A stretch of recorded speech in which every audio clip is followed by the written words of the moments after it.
ભગવાનના ભાગની દર્દના પોતે વહોરી લીધી, ભગવાનને ઉની આંચ ન આવવા દીધી. કૃષ્ણ કહે છે કે ભાભી અને બાળકો કેમ છે? કૃષ્ણ બધા જ મજામાં, બધા શાંતિ છે, સુખ શાંતિ. હા, એને લીલા લહેર છે. સુદામા એક વખત પણ એવું નથી કહેતો કે કૃષ્ણ મારા બાળકો 4 દિવસ ભૂખ્યા સૂઈ રહે.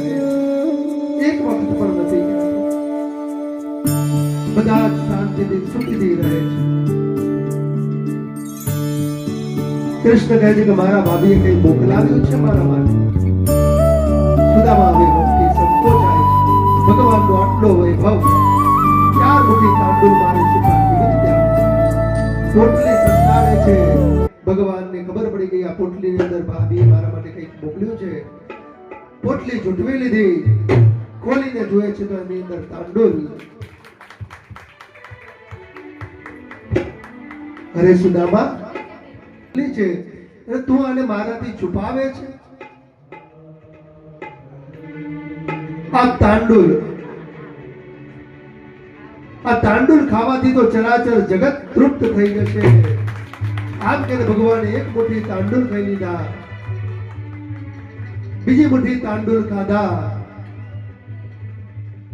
ત્રીજી મુઠ્ઠી તાંડુલ ખાવા ગયા. ત્રીજા મુઠ્ઠી તાંડુલમાં ભગવાન પોતાનું વૈકુંઠ આપવા માટે એ બ્રાહ્મણને તૈયાર હતા. રૂક્ષ્મણીએ કીધું કે બસ પ્રભુ, એમને તમે વૈકુંઠ આપશો તો આપણે ક્યાં રહીશું?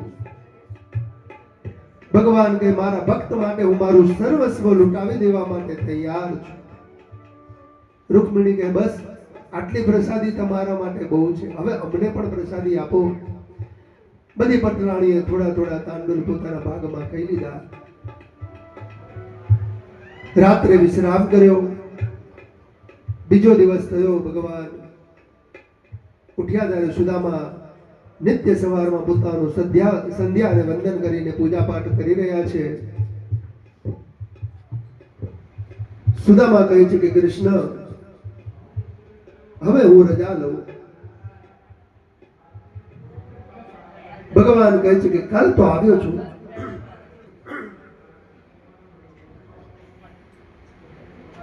બહુ જીદ કરીને ભગવાન કૃષ્ણના ઘરે સુદામા એક દિવસ રોકાણા. બીજો દિવસ થયો, સવાર પડી, નિત્ય કર્મ પતાવી સુદામા કહે છે પ્રભુ હવે મને રજા આપો.